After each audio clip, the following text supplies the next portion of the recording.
Kita mulai dengan sebuah pertanyaan yang mungkin agak aneh. Pernahkah kamu membayangkan kalau konflik di Timur Tengah itu seperti sebuah sinetron drama panjang yang nggak ada habisnya? Tapi ini bukan sinetron biasa yang ceritanya cuma seputar cinta-cintaan atau perebutan harta warisan. Ini sinetron yang pemeran utamanya adalah negara-negara besar, dan setiap episode baru bisa mengubah nasib jutaan orang di seluruh dunia. Dan kalau ada satu episode yang lagi panas banget dan bikin kita tegang setengah mati, itu adalah episode tentang ketegangan antara Iran di satu sisi dan Amerika Serikat serta Israel di sisi lainnya. Ini bukan cuma perseteruan biasa loh, ini adalah intrik geopolitik yang berakar dalam sejarah, dibumbui ideologi, dan punya potensi meledak kapan saja, menyeret kita semua ke dalam fakta ngeri yang mungkin belum pernah kita bayangkan sebelumnya. Jadi, sebenarnya apa sih yang bikin Iran, sebuah negara dengan peradaban kuno yang megah, tiba-tiba jadi musuh bebuyutan bagi dua kekuatan global dan regional ini? Bayangkan begini, kamu punya teman baik dari kecil, selalu main bareng, rahasia-rahasia pun dibagi. Tapi, suatu hari, temanmu ini tiba-tiba berubah drastis, pakai baju baru, punya prinsip baru yang bertentangan sama semua nilai yang kamu yakini, bahkan mulai ngajak teman-teman lain untuk ikut pandangannya. Kurang lebih, seperti itulah gambaran singkat hubungan antara Iran dengan Amerika Serikat dan juga Israel. Dulu sekali, sebelum tahun 1979, Iran itu bisa dibilang sohib kentalnya Amerika Serikat di kawasan Timur Tengah. Dipimpin oleh seorang syah bernama Mohammad Reza Pahlavi, Iran adalah negara sekuler yang pro-barat, pemasok minyak penting, dan pilar stabilitas bagi kepentingan AS. Washington mengandalkan Iran untuk menahan pengaruh Uni Soviet yang komunis di masa Perang Dingin. Tapi seperti layaknya sinetron, plot twist besar terjadi pada tahun 1979. Sebuah revolusi Islam yang dipimpin oleh Ayatollah Ruhollah Khomeini menggulingkan kekuasaan Syah. Revolusi ini bukan cuma mengganti pemimpin, tapi juga merombak total identitas dan ideologi negara Iran. Dari yang tadinya sekuler dan pro-barat, Iran berubah menjadi republik Islam yang sangat anti-barat, terutama Amerika Serikat yang mereka juluki setan besar, dan Israel sebagai setan kecil. Ini bukan sekedar pergantian rezim, tapi pergantian paradigma yang fundamental, seperti membalikkan telapak tangan. Dari sinilah, benih-benih konflik yang kita lihat sekarang mulai ditanam. Nah, setelah revolusi Islam ini, Iran bukan cuma sekadar ganti baju, tapi juga ganti tujuan hidup. Visi mereka bukan cuma untuk diri sendiri, tapi juga mengekspor revolusi ke negara-negara Islam lainnya. Ini yang bikin banyak pihak, terutama AS dan Israel, jadi merinding disko. Kenapa? Karena ini berarti Iran gak cuma mau jadi kekuatan regional, tapi juga mau mengubah tatanan politik di seluruh Timur Tengah berdasarkan ideologi revolusionernya. Israel, yang merupakan negara Yahudi di tengah-tengah negara-negara Arab dan Muslim, tentu saja melihat ini sebagai ancaman eksistensial. Retorika Iran yang secara terbuka menyerukan penghancuran Israel membuat Tel Aviv merasa terancam, seolah ada bom waktu yang terus berdetak di dekat mereka. AS, di sisi lain, punya kepentingan besar dalam menjaga stabilitas dan sekutunya di kawasan, termasuk Israel dan negara-negara Teluk Arab. Jadi, ketika Iran mulai menunjukkan taring ideologisnya, AS langsung pasang badan. Tapi konflik ini tidak sesederhana, aku benci kamu karena kamu berbeda. Ada banyak pemicu tersembunyi yang membuat bara api ini terus menyala. Bahkan seringkali tiba-tiba membesar jadi kobaran api yang menakutkan. Mari kita bongkar satu persatu, biar kamu tahu betapa ruwetnya benang kusut ini. Pemicu pertama yang paling mendalam adalah ideologi dan visi revolusioner Iran.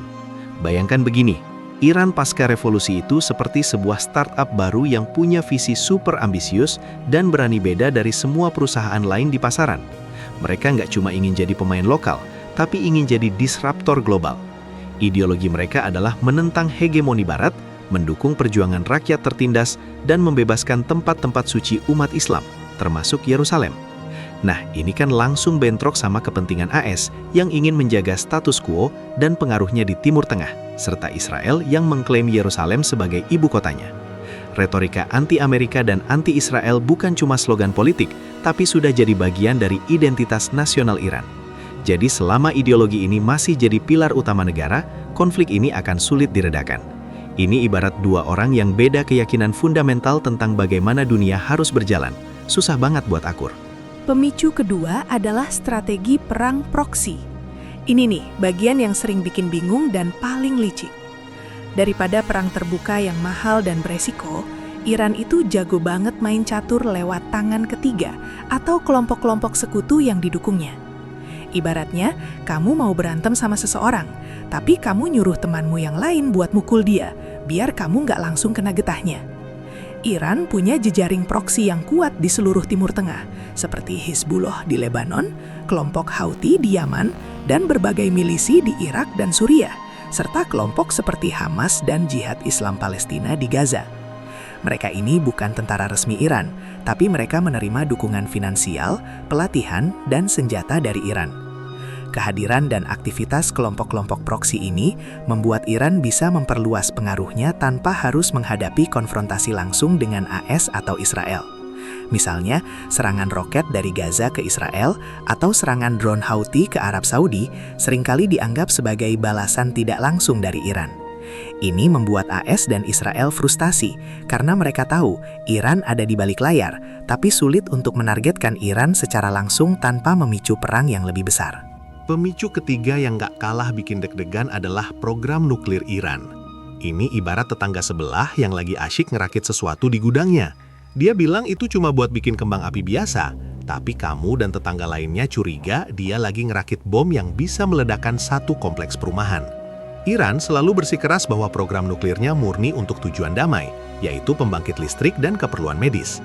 Tapi banyak negara barat, terutama AS dan Israel, sangat khawatir kalau Iran diam-diam mengembangkan senjata nuklir. Kenapa?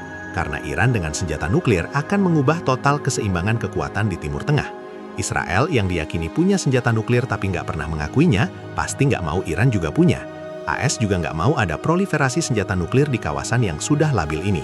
Kekhawatiran ini sempat memuncak dan memicu negosiasi panjang yang menghasilkan kesepakatan nuklir pada tahun 2015, dikenal sebagai Joint Comprehensive Plan of Action. Iran setuju membatasi program nuklirnya dengan imbalan pencabutan sanksi ekonomi. Tapi di tahun 2018, Donald Trump menarik AS dari kesepakatan ini, dengan alasan kesepakatan itu terlalu lunak dan tidak membatasi ambisi regional Iran. Sejak itu, Iran secara bertahap mengurangi kepatuhannya terhadap JCPOA, meningkatkan pengayaan uraniumnya yang tentu saja makin bikin AS dan Israel cemas. Selanjutnya, pemicu keempat adalah lokasi geografis yang super strategis, Selat Hormuz. Bayangkan Selat Hormuz itu seperti pintu gerbang utama ke sebuah supermarket raksasa, tempat kamu beli semua kebutuhanmu. Lebih dari 1/5 pasokan minyak dunia melewati selat sempit ini, menghubungkan produsen minyak di Teluk Persia dengan pasar global. Nah, Iran itu punya garis pantai yang panjang di sisi utara Selat Hormuz. Jadi, kalau Iran mau, mereka bisa saja mengancam atau bahkan memblokir jalur pelayaran di selat ini. Ini bisa jadi kartu truf Iran kalau mereka merasa terpojok atau ingin memberi tekanan balik kepada dunia. Jika Selat Hormuz terganggu, harga minyak dunia bisa melonjak drastis, menyebabkan krisis ekonomi global yang serius.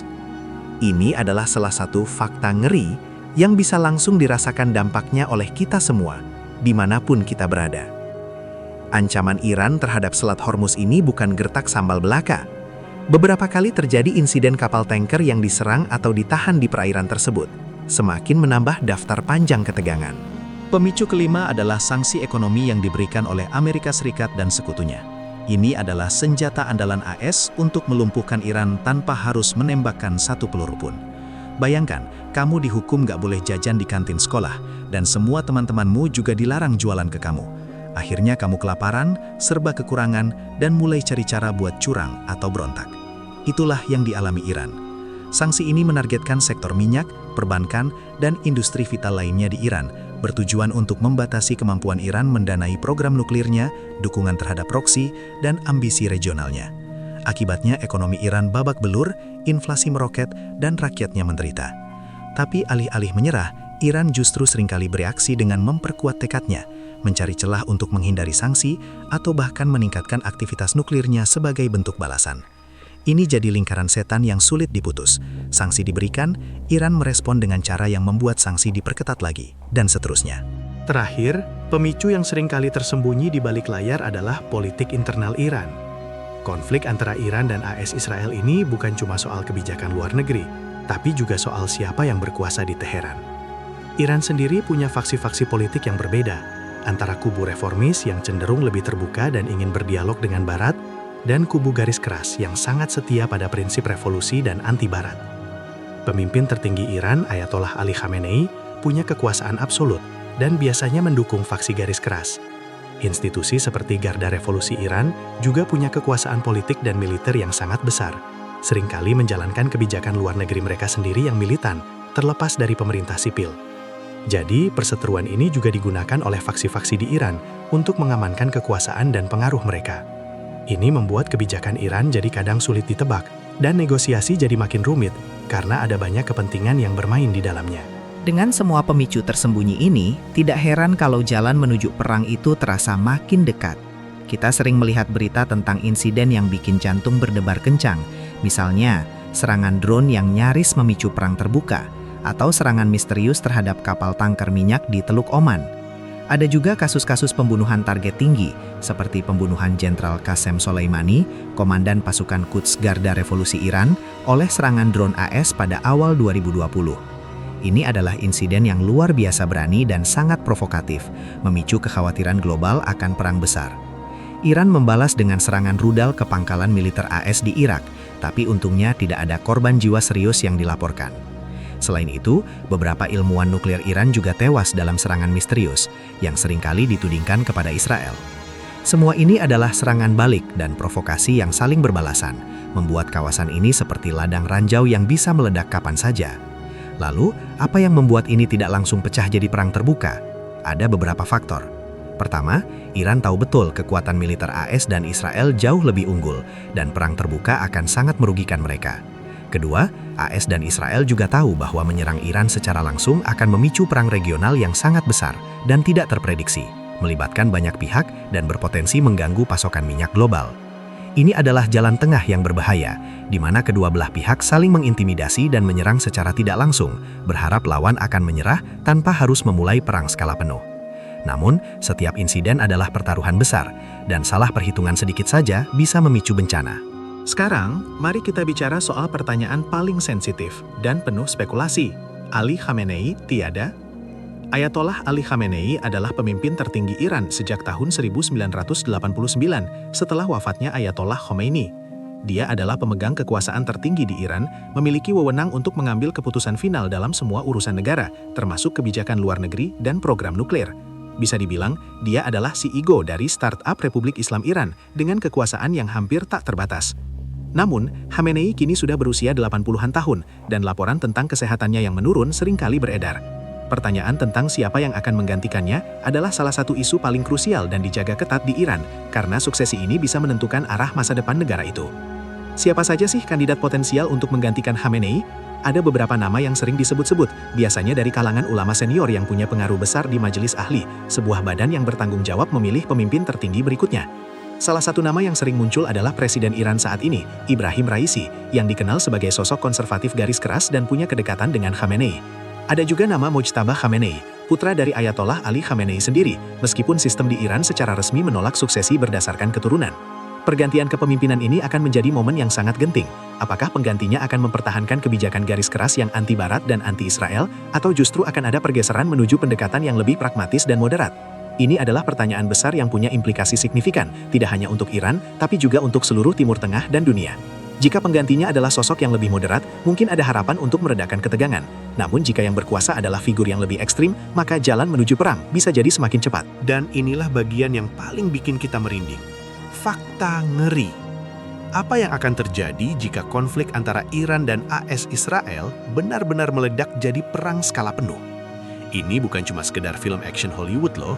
Dampaknya akan sangat-sangat besar dan jauh melampaui batas-batas Timur Tengah. Pertama, ketidakstabilan regional akan mencapai puncaknya. Perang ini tidak akan terbatas pada Iran, AS, dan Israel saja. Negara-negara tetangga seperti Arab Saudi, Uni Emirat Arab, dan Irak pasti akan terseret ke dalamnya. Proksi-proksi Iran di berbagai negara akan semakin aktif, menciptakan gelombang kekerasan dan konflik yang tak terbayangkan. Jutaan orang bisa jadi pengungsi, menambah krisis kemanusiaan yang sudah ada.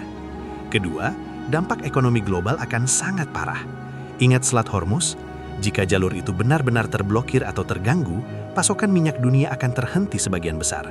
Harga minyak akan melonjak tak terkendali, memicu krisis energi dan resesi ekonomi global. Inflasi akan meroket di mana-mana, biaya hidup akan melambung tinggi, dan dampaknya akan terasa sampai ke kantong kita sehari-hari, bahkan di Indonesia. Ketiga, ada risiko eskalasi tak terkendali. Jika perang pecah, ada kemungkinan penggunaan senjata non-konvensional. Jika Iran benar-benar punya senjata nuklir atau merasa terpojok habis-habisan, situasinya bisa berubah dari buruk menjadi bencana global. Perang ini juga bisa menarik kekuatan besar lain seperti Rusia dan Tiongkok yang punya kepentingan di kawasan, sehingga perang ini bisa berubah dari konflik regional menjadi konflik global. Keempat, krisis kemanusiaan yang belum pernah terjadi sebelumnya. Konflik bersenjata selalu memakan korban sipil. Rumah hancur, infrastruktur luluh lantak, dan hilangnya nyawa tak berdosa akan menjadi pemandangan sehari-hari. Jutaan orang akan kehilangan tempat tinggal, akses air bersih, makanan, dan layanan kesehatan. Ini bukan sekedar skenario fiksi ilmiah, melainkan kemungkinan nyata yang terus membayangi dunia karena ketegangan yang tak kunjung usai. Konflik Iran, Amerika Serikat, dan Israel ini adalah salah satu episode paling kompleks dan paling berbahaya dalam sinetron geopolitik dunia. Ada begitu banyak lapisan, begitu banyak kepentingan, dan begitu banyak sejarah pahit yang melilitnya. Pemicu tersembunyi seperti ideologi revolusioner, perang proksi, ambisi nuklir, kontrol Selat Hormuz, sanksi ekonomi, hingga intrik politik internal dan pertanyaan tentang suksesi Ali Khamenei, semuanya saling terkait dan membentuk sebuah jaring laba-laba yang rumit. Kita sebagai penonton sinetron ini hanya bisa berharap dan mengamati dengan cemas. Semoga saja para aktor utama bisa menemukan jalan untuk meredakan ketegangan, mencari solusi damai, dan menghindari fakta ngeri yang bisa menyeret kita semua ke dalam kekacauan yang tak terbayangkan. Karena pada akhirnya, di papan catur geopolitik ini bukan cuma bidak-bidak yang dipertaruhkan, tapi juga masa depan jutaan nyawa manusia dan stabilitas seluruh dunia. Dan kita di sini hanya bisa terus berharap agar drama ini tidak berakhir dengan ledakan besar yang merugikan semua.